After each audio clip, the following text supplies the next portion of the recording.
Biker TV is brought to you in part by the Canadian Biker Build-Off, July 29th to 31st. The Busted Knuckle Chronicles, Western Canada's weekly biker news. Blue Collar Choppers, parts for the hardcore builder or weekend customizer. Closed captioning by Task Productions. So, you want to go fast? Welcome to Biker TV, a show by bikers for bikers. I'm Heather Ireland. And I'm Biba. And we're here to bring you the best of the biker world. We've got Donny Peterson giving us the lowdown on oil filters. And we check out the killer airbrush work by Skinny and this week's party, Friday the 13th in Port Dover. Heather's going to take us on a cruise near Ottawa with our guest band of the week, Blackie and the Rodeo Kings, and their tune Water and Gasoline. But first, we've got Dino and the Battle of the Bikes.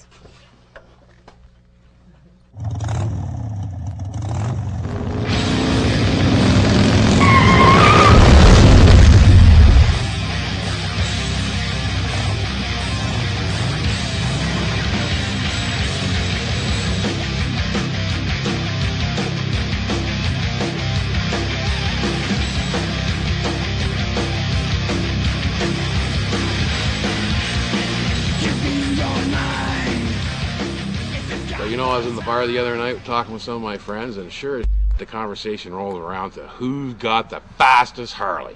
Too bad there wasn't a racetrack around here somewhere. A racetrack available just somewhere that we could go. There is one. I'm so tired of listening to you guys at me and tell me you got the fastest Harley. We're gonna put all your bikes in the dining room at Rocky's, and I'm gonna tune them suckers myself, and then we're gonna go racing. Let's make it interesting. A box of Twinkies. No, The winner gets a box of Twinkies. I know I'm going to win. Shit is over. It's time now to walk the walk.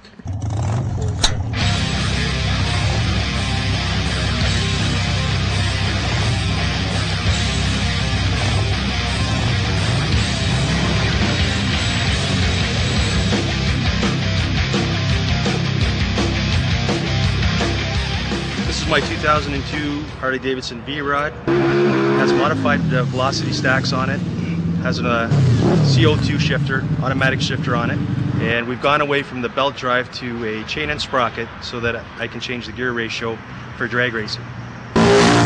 What we have here is a Mid-USA motorcycle. We have the exhaust by Kenny Sampson. We have all the forward controls, hand controls are by XL Components out of Buffalo, New York, and most of all, we have our powerhouse Mid-USA motor in here, which is a kick-ass motor. And we're going to see it later today with these guys here racing these big mounts over here. I'm here with my 2001 Softail with a 95 cubic inch motor. A little bit outclassed as far as size of motors go, but hopefully I can show these guys what the bike's made of and kick some. This bike here is a 96 Fat Boy, or was a 96 Fat Boy. Got a powerhouse side-by-side rod motor in it, Baker 6-speed transmission, slammed, lowered, ready to go. I'm riding a 2004 Super Glide. It's pretty much a stock bike other than the motor. I put a 120-inch zippers kit in there, fuel injection. Thing's making 115 horse and 125 foot-pounds of torque. Remove the rear shocks and put some struts on to stop it from bouncing off the line, hopefully. Looking forward to actually getting this thing on the track and burning up some rubber. Now you know the players. Now you know the game. Next week, we're going to the Dino room. Yes, I said that right, kids. The Dino room. Where I get to burst somebody's 100 horsepower balloon. 100 horsepower is pretty hard to get. Then again, it's pretty easy to get if you know what you're doing. The Dino don't lie. Tune in next week to see it all in action. He used to be a proctologist before he started doing this.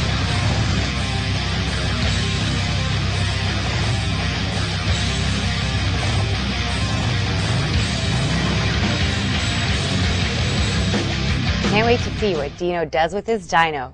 And now, Donny Peterson on oil filters.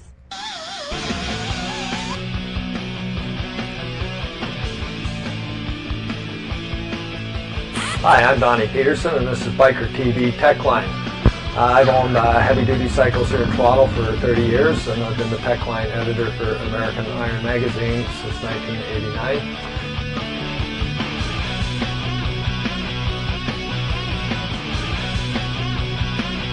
How often do you change your oil filter? You change it every time you change the oil, and it's a very good idea, and it's money well spent. I can't tell you the number of engines we've had in here over the years that people spent needless money repairing them because they did not change this item here. On the older Harleys, like the panheads or the knuckleheads, they sometimes used a camel hair oil filter like this, as did the shovel heads. Camel hair just refers to the type of material. It's better than nothing, but it's not very good. It stops small rocks, basically. Plus, the canister it sits in, a lot of the oil will flow around it as opposed to through it. Now, what you can do with these filters is you can go to an aftermarket one that has pleated paper inside it. This increases the square inches of filter material that the oil flows through and very much improves the filtering capacity of these older bikes. Now we get into an Evolution one. These are canister type filters. Now I'm going to take one of these apart.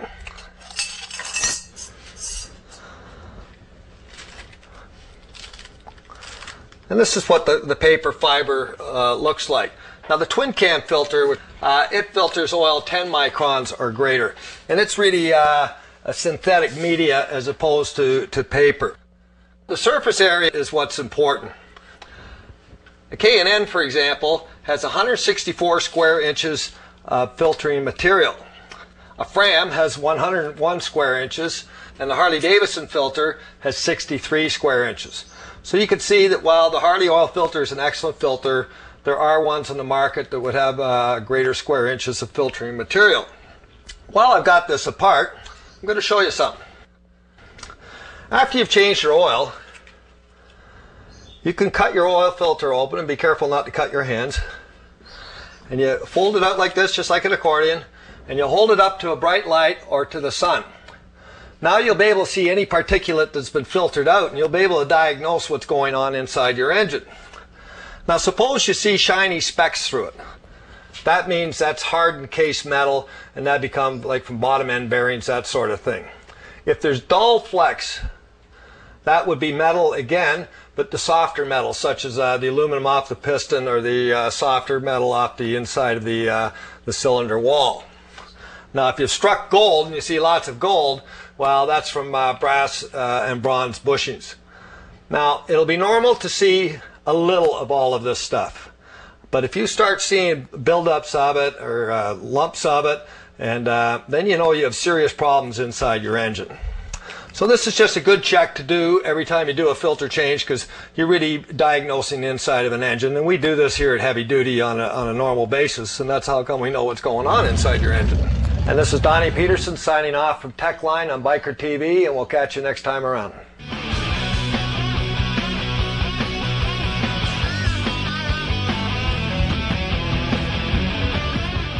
Don't go away. We've only got to second base.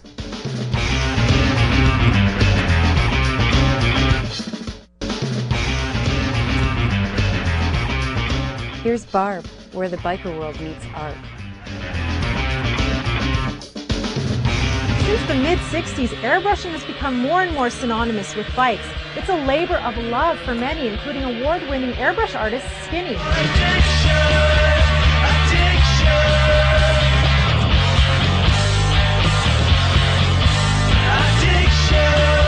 I had always had an interest in the airbrush. And just a lot of friends with motorcycles that were always bugging me to paint their bikes, but you know, doing the illustrations and the murals, I just kind of wasn't into it. And then I hooked up with a buddy of mine who had a shop in Dundas, and he kind of steered me in the right direction as far as working with automotive products. It was kind of a transition when I did that first tank. That was kind of what I knew what direction I wanted to go in with the actual airbrushing.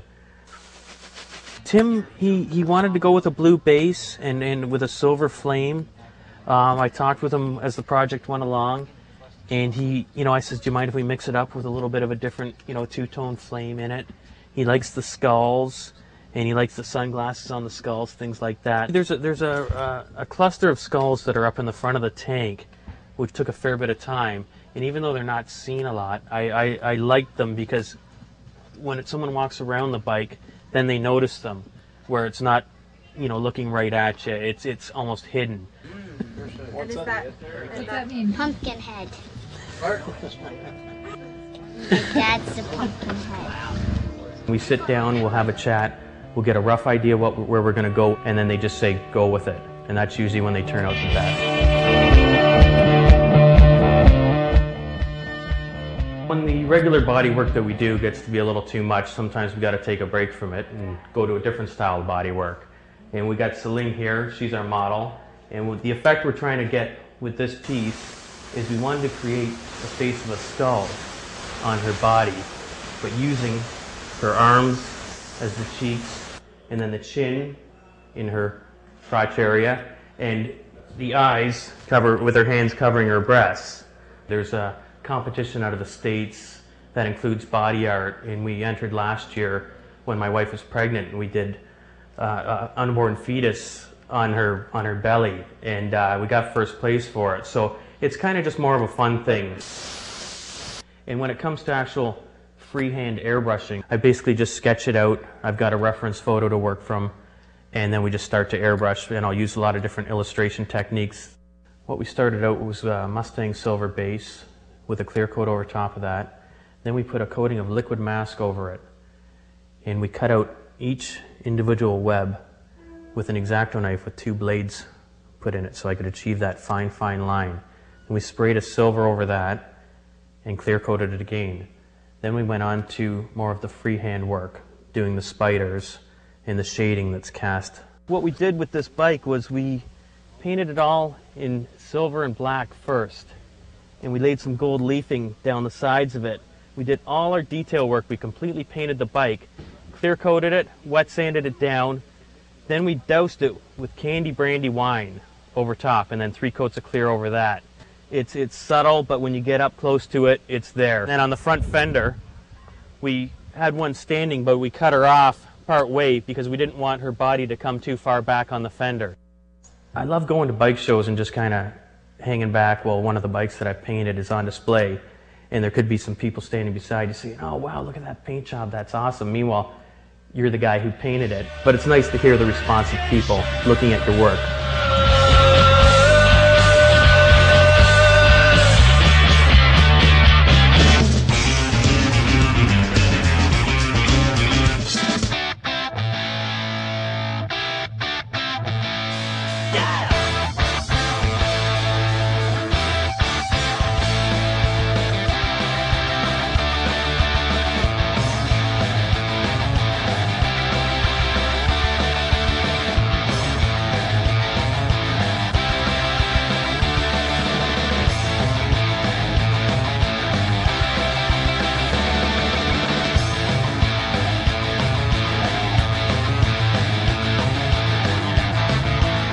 It's over Friday 13th. Thousands of people and even more bikes. Parties that way. Let's go check it out. Stay up, mate. Don't turn it down. So what was it like in '81 when you came down here when the event first started? There wasn't really a lot. I think it started out with like 20 bikers, eh? Tell you the truth, I come down and look at the bikes more, you know, and talk to different people from where they're from, and I just enjoy talking to everybody. Like I said to my wife, I said, if the weather clears up, stops raining, it's going to be a record. It'll be the most they've ever had down here. Everybody likes the freedom thing. Like if you got a bad day going at work, jump on your bike and go for a ride for 20 miles, and everything just seems to release off your shoulders. And if you've never done it, you don't know what I'm talking about.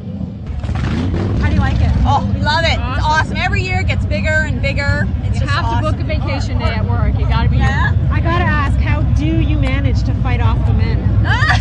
We bring our own husbands. I want my own bike so bad, but my husband says I look better on the back of his bike.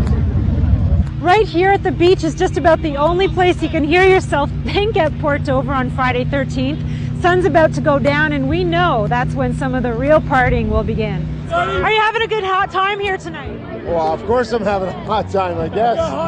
It's Friday the 13th. Who doesn't? How many years have you been coming to this event? Oh, I have years. It's a pretty cool party here tonight. Not lots of trouble? No, hardly any trouble at all, so it's been good.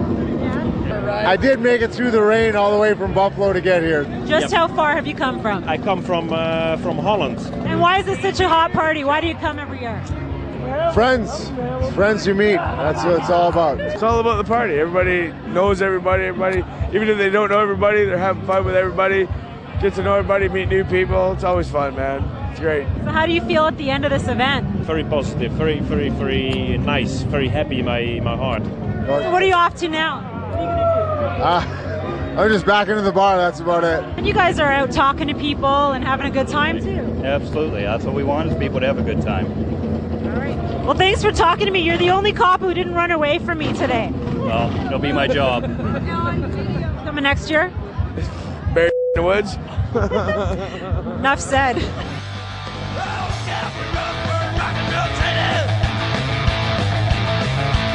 out for us, so we'll knock you down. Look out for us if your daughter is watching. Look out for us, cause we're on the prowl. Yeah, we're driving in a rock and roll band. Driving in a rock and roll band. Driving in a rock and roll band. Driving in a rock and roll band. I'm Heather Ireland. Next on Biker TV, I'm taking you for a ride.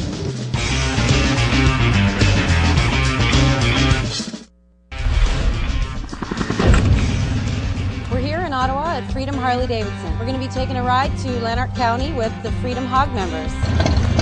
So we're going to leave here.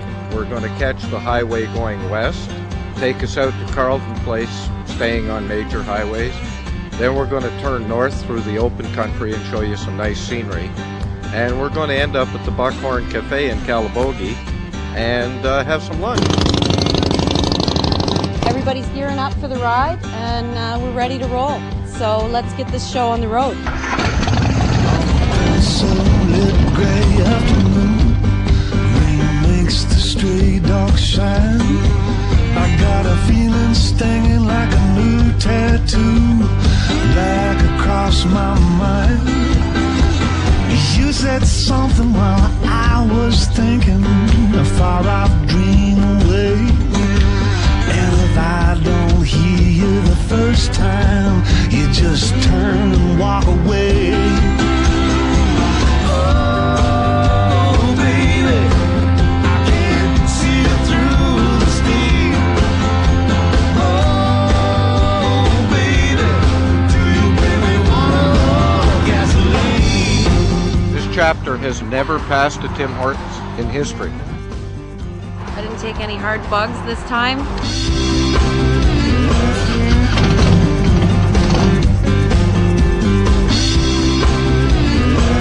Drive down to the Church of Christ, hold hands with the preacher and pray. I hung on down with $100 all dolled up in orange lingerie. But they don't know me, baby. They don't know what I'm living for. All my sins and my salvation lead me back to your trapdoor.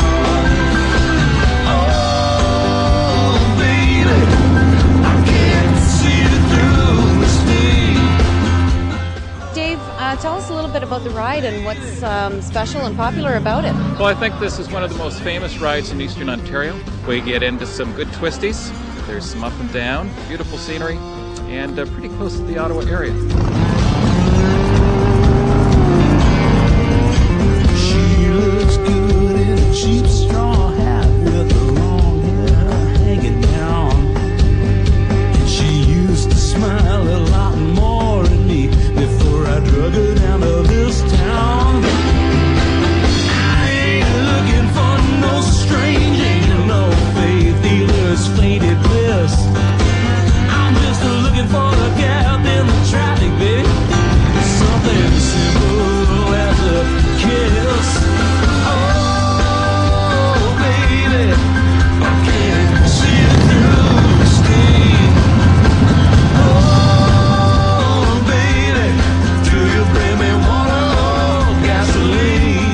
the favorite food stop of the motorcycle crowd.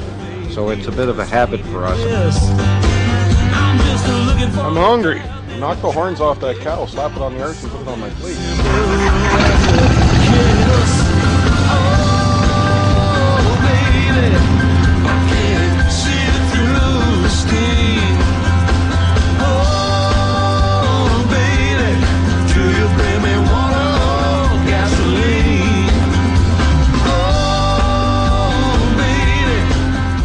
And this is the very famous 5-span bridge, perhaps the only original 5-span bridge left in North America.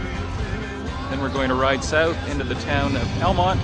From Elmont we're going to ride back to Ottawa, and I think that's the end of our day.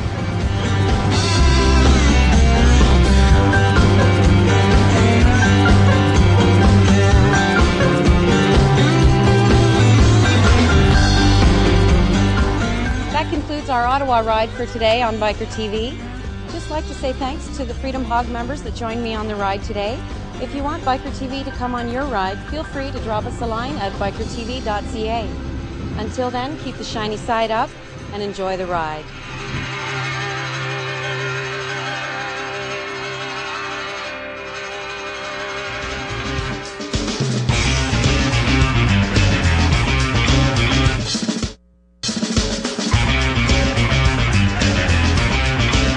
We're back next week with Donny and the Mysteries of Oil, Dino and the gang fighting with the Dino, Harley drags at Canada's coolest little drag strip, and Heather knows how to knock him dead with the Windsor Harley Owners Group and Omar and the Howlers. Every biker out there who loves to be in the wind, loving the ride, and having fun. Keep in touch at info@bikertv.ca. See you next week, and remember, when you're riding lead, don't spit. Bye. Special thanks to Centretown Pawnbroker, London's cash guys. Time Out Cycles, custom motorcycles, parts, and service. Motorcycle Mojo Mag, it's about the ride.